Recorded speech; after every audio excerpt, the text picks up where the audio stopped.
नमस्कार साथियों, Hindustan today 24 news में एक बार आपका फिर से स्वागत है। मैं सनी सिंह। आज भारत के प्रधानमंत्री नरेंद्र मोदी ने देश को संबोधित किया और हमारी इंडियन आर्मी को संबोधित किया। प्रिय देशवासियों, नमस्कार।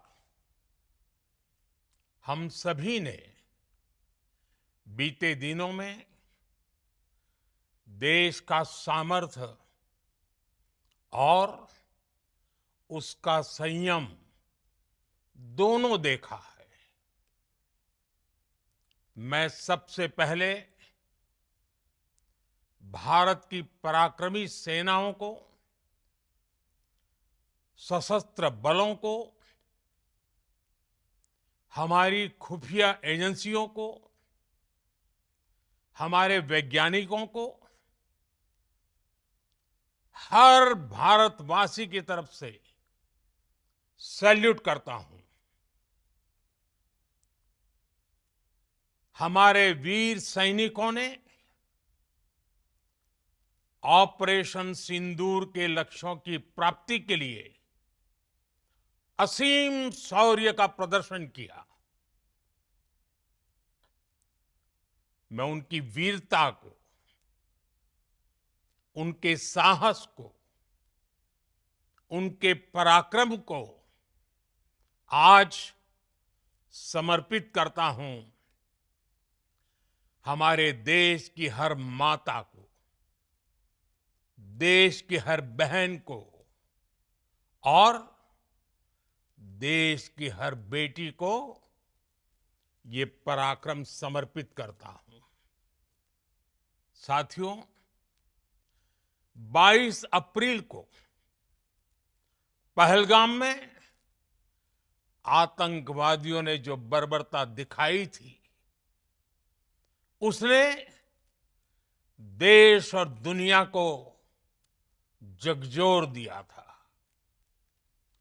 छुट्टियां मना रहे निर्दोष मासूम नागरिकों को धर्म पूछकर उनके परिवार के सामने, उनके बच्चों के सामने बेरहमी से मार डालना, यह आतंक का बहुत विभत्स चेहरा था, क्रूरता थी। ये देश के सद्भाव को तोड़ने की घिनौनी कोशिश भी थी। मेरे लिए व्यक्तिगत रूप से ये पीड़ा बहुत बड़ी थी। हमने आतंकवादियों को मिट्टी में मिलाने के लिए भारत की सेनाओं को पूरी छूट दे दी और आज हर आतंकी, आतंक का हर संगठन जान चुका है कि हमारी बहनों बेटियों के माथे से सिंदूर हटाने का अंजाम क्या होता है। साथियों, पाकिस्तानी फौज,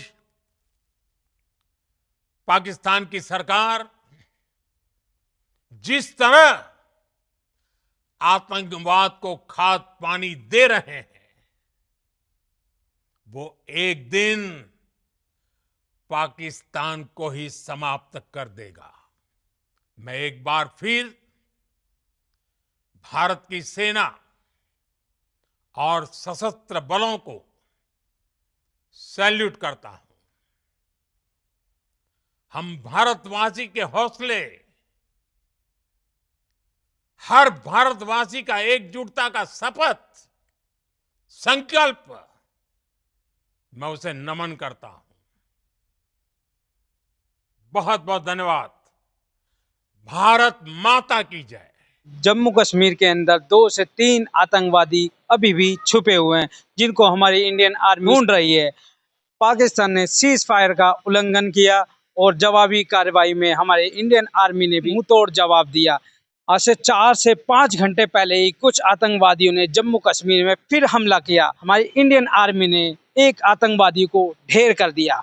जम्मू कश्मीर में अभी भी 2 से 3 आतंकवादी छुपे हुए हैं, जिसे हमारी इंडियन आर्मी सर्च ऑपरेशन चला रही है। इंडियन आर्मी को सूचना मिलते ही आतंकी संगठन का खात्मा शुरू कर दिया। अभी अभी एक ब्रेकिंग न्यूज आई है जिसमें हमारी जम्मू कश्मीर के अंदर 3 आतंकवादियों छुपे हुए थे, उनको हमारे इंडियन आर्मी ने कहीं ना कहीं ढूंढ निकाला और उनका खात्मा कर दिया। जम्मू कश्मीर में आतंकवादियों के सर्च ऑपरेशन के दौरान इंडियन आर्मी ने तीनों आतंकियों को मार गिराया। जम्मू कश्मीर के पहलगांव जैसा आज फिर एक बार जम्मू कश्मीर के अंदर आतंकवादी हमला होता है। सेना के जवान मौके पे पहुंचते हैं, जिसमें एक आतंकवादी को सेना के जवान मार गिराते हैं। उनमें से लगभग 3 आतंकी जम्मू कश्मीर में ही कहीं ना कहीं छुपे हुए हैं। सेना के जवानों का सर्च ऑपरेशन भी चल रहा है। कल देश के प्रधानमंत्री नरेंद्र मोदी ने पूरे देश को संबोधित किया। उसके ठीक कुछ घंटों बाद पाकिस्तान की ओर से सीज फायर का फिर एक बार उल्लंघन होता है। जवाब में इंडियन आर्मी भी गोले दागती है। आखिर देश में किस तरीके के हालात हैं, क्या चल रहा है? अगर आज हमारी इंडियन आर्मी, आज हमारी गवर्नमेंट मजबूत नहीं होती तो हो सकता है दुश्मन देश इंडिया पर भी कुछ बड़े हमले कर सकता था, जिसमें इंडिया को बहुत क्षति हो सकती थी। आज हमारी सरकार मजबूत है, इंडियन आर्मी मजबूत है, लेकिन फिर भी अगर सोचिए, अगर आज हमारी सरकार मजबूत नहीं होती, इंडियन आर्मी के पास वो सारे उपकरण नहीं होते, तो देश में कहीं ना कहीं बड़ी क्षति पहुंच सकती थी। देश के अंदर आज हालात कुछ और हो सकते थे। आपको बता दें, आज देश की ही नहीं पूरे वर्ल्ड के अंदर बात चल रही है, भारत की चर्चा हो रही है, प्रशंसा भी हो रही है। क्यों? क्योंकि आज वो पहले जैसा भारत नहीं है। भारत आज घर में घुस के मारता है। इंडियन आर्मी पे आज इतना पावर है। पहले की सरकारों में सिर्फ बातें हुआ करती थी। अगर देश में युद्ध जैसे हालात होते थे तो विदेशों में जाकर चाय पीते थे, खाना खाते थे, लेकिन आज आर्मी को खुली छूट दे दी गई है। आज देश के अंदर जो विपक्ष की जो पार्टियां हैं वो कहीं ना कहीं सरकार को घेरने की कोशिश कर रही है, जबकि प्रधानमंत्री नरेंद्र मोदी ने ऑल भारत की जितनी भी पार्टियां हैं सभी की हाई वोल्टेज मीटिंग बुलाई गई थी, जिसमें सभी पार्टी ने देश को समर्थन दिया था और कहा था इस लड़ाई जैसी सिचुएशन में, इस युद्ध जैसी सिचुएशन में हम सभी पार्टी देश के साथ हैं, सरकार के साथ हैं। लेकिन फिर भी देश के अंदर कुछ ऐसे लोग बैठे हैं, अगर उनको आप गद्दार कहेंगे तो वो शायद छोटे शब्द होंगे।